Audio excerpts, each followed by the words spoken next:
ജനപ്രതിനിധികൾ നടത്തുന്ന കൂറുമാറ്റങ്ങളിൽ പലതും ജനങ്ങൾക്ക് തലവേദനയായി മാറാറുണ്ട്. അധികാരത്തിന് വേണ്ടി നടത്തുന്ന ഇത്തരം കൂറുമാറ്റങ്ങൾ ചിലപ്പോൾ ഒരു സംവിധാനത്തെ തന്നെ താറുമാറാക്കും. ഇടുക്കി കരുണാപുരം പഞ്ചായത്തിന് പറയാനുള്ളത് കൂറുമാറ്റങ്ങൾ സൃഷ്ടിച്ച വികസന മുരടിപ്പിനെ കുറിച്ചാണ്. ഇടുക്കിയിലെ കരുണാപുരം പഞ്ചായത്തിലാണ് ഇപ്പോൾ ഉള്ളത്. ഇവിടെ 2020 ശേഷം 4 തവണ പ്രസിഡന്റുമാർ മാറിത്തിരിഞ്ഞു വന്നിട്ടുണ്ട്. അതെന്തുകൊണ്ടാണ്, അത് പഞ്ചായത്തിനെ എങ്ങനെ ബാധിച്ചിട്ടുണ്ട് എന്ന് നമുക്ക് ഇവിടുത്തെ പൊതുകാര്യ പ്രസക്തരോട് തന്നെ ചോദിക്കാം. ഏകപക്ഷീയ ഭരണം വേണം, സുസ്ഥിരമായിട്ടുള്ള ഭരണം. തീർച്ചയായിട്ടും ഏറ്റവും കൂടുതൽ വികസനം ഈ ഒരു വർഷം കൊണ്ട് ഈ കരുണാപുരം പഞ്ചായത്തിൽ ഈ കഴിഞ്ഞ 6 മാസത്തെ ഭരണം കൊണ്ടെന്ന് പറഞ്ഞാൽ ഏറ്റവും കൂടുതൽ റോഡ് തന്നെ നല്ലൊരു ശതമാനം. എൻ്റെ വാർഡ് 7ാം വാർഡാണ്. 7ാം വാർഡിൽ തന്നെ കോടികളുടെ വികസനം നടന്നിട്ടുണ്ട്. ഇടുക്കി ജില്ലയുടെ അതിർത്തി ഗ്രാമങ്ങളിൽ ഒന്നാണ് കരുണാപുരം. മലയാളികൾക്കൊപ്പം തമിഴ് വംശജരും നിരവധിയുള്ള ഗ്രാമപ്രദേശം. പൊതുവിൽ ഇടനനുകൂല രാഷ്ട്രീയ സാഹചര്യം. 2020 പഞ്ചായത്തിലെ 17 സീറ്റിൽ 8 LDFും 8 UDFും പിടിച്ചെടുത്തു. 1 BDJ സ്ഥാനാർത്ഥി വിജയിച്ചു.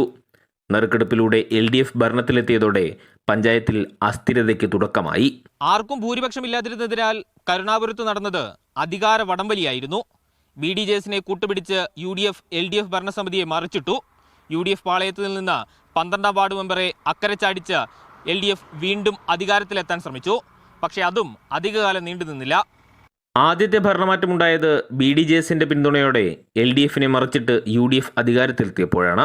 എൻ്റെ വാർഡിലേക്ക് പരമാവധി വികസന പ്രവർത്തനങ്ങൾ എത്തിക്കുന്നതിന് വേണ്ടിയിട്ട് കൂടുതൽ ഫണ്ട് ലഭ്യമാകുന്നതിന് വേണ്ടി സംസാരിക്കുകയും അതിൻ്റെ ഭാഗമായിട്ടാണ് UDFിൻ്റെ ഭാഗമായി ഞാൻ മാറിയത്. കൈപ്പത്ത് ചിഹ്നത്തിൽ വിജയിച്ച 12ാം വാർഡ് മെമ്പർ ശോഭന LDF പാളയത്തിലെത്തി പ്രസിഡന്റായതോടെ 2.5 വർഷം നീണ്ടുനിന്ന UDF ഭരണവും വീണു. ഇതൊരു അംഗൻവാടി ടീച്ചറായിരുന്നു. കൈപ്പത്ത് ചിഹ്നത്തിലാണ് മത്സരിച്ചത്. അവർ ആ പ്രലോഭനത്തിൽ വീണുപോയി. അവർക്ക് കൊടുക്കാൻ പറ്റുന്ന എല്ലാ സഹായങ്ങളും അവർ ചെയ്തു. അവർ വാർഡിലേക്ക് MLA വഴിയുള്ള വികസനങ്ങൾ കൊടുത്തു. അവർക്ക് നല്ലൊരു തുക കൊടുത്തു. അതിനുശേഷം അവർക്ക് പാലായിലെ എലിക്കുളത്തിലേക്ക് അവർക്ക് ഇവിടെ വീട് വെച്ചു കഴിഞ്ഞപ്പോൾ മിനിസ്റ്ററുമായിട്ട് ബന്ധപ്പെട്ട് അവർക്ക് അങ്ങോട്ടേക്ക് ട്രാൻസ്ഫറും കൊടുത്തു. അങ്ങനെ അവർക്ക് എല്ലാവിധ സഹായങ്ങളും അവരുടെ വാക്ക് പാലിച്ചവർ ചെയ്തു കൊടുത്തു. അങ്ങനെയാണ് ഭരണം മറിച്ചത്. അയോഗ്യത ഉണ്ടാകുമെന്ന് കണ്ടതോടെ പ്രസിഡന്റ് സ്ഥാനവും വാർഡ് മെമ്പർ സ്ഥാനവും രാജിവെച്ച് ശോഭന കരുണാപുരം ഗ്രാമം തന്നെ വിട്ടുപോയി.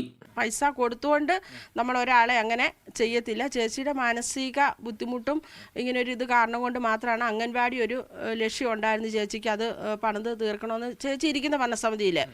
അപ്പോഴത്തേന് അതിനൊരു തടസ്സം വന്നുകൊണ്ടാണ് ചേച്ചിയെ മാനസികമായിട്ട് പിന്നെ നിരന്തരമായിട്ടും ഇങ്ങനെ ബുദ്ധിമുട്ടിച്ച് വാക്കുകൾ കൊണ്ടും അങ്ങനെയൊക്കെ ബുദ്ധിമുട്ടിച്ചത് കൊണ്ടാണ് ചേച്ചി ഇങ്ങനെ പോകുന്നത്.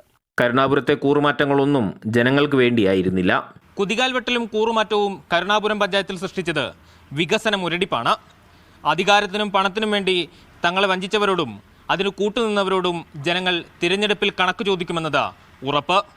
ജിബിൻ തോമസിനൊപ്പം മുഹമ്മദ് ആഷിഖ്, മീഡിയ 1, ഇടുക്കി.